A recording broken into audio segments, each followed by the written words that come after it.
Ever since I was a kid, drum and bass music has been a large part of my life due to the fact that it was always being played by my brother during my childhood. It took me until about age 12 to finally begin to search for drum and bass music without my brother's suggestions.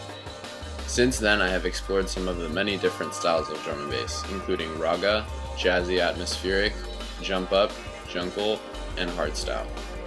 My personal favorite is raga because it combines heavy Jamaican influence and reggae with heart-melting bass lines and energizing drum tracks, and my favorite DJ is RAW. Drum and bass has inspired me to stray away from the mainstream in a large way due to the fact that it is a very underground style of music. In fact, I'm sure that there are some people listening right now who have never even heard of drum and bass.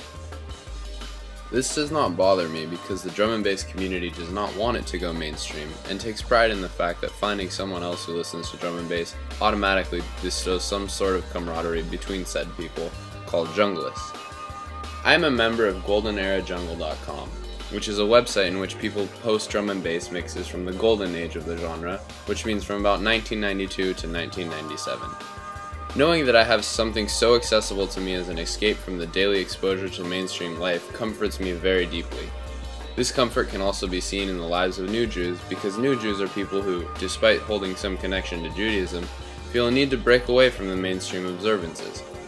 They do so by crossing the lines that Jewish people set in order to express their identity, while remaining connected to their Jewish heritage. An example of this type of line crossing would be a Jew getting a tattoo of a Star of David. A tattoo is something that is looked down upon in Judaism, but the new Jews who get a tattoo like the one I mentioned before, look past the disappointment of their fellow Jews and realize the personal meaning inside the tattoo.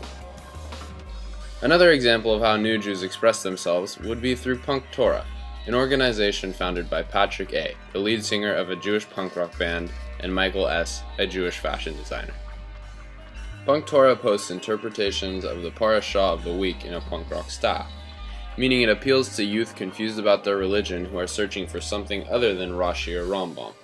Finally, my experience as a new Jew is that I am in a constant battle with the mainstream due to my inquisitive nature as a person and dislike for conformity while going to a Jewish high school.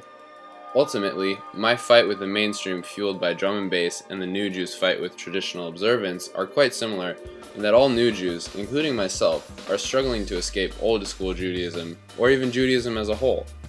The difference is the means of furthering that escape, which is the difference between every new Jew. Thanks.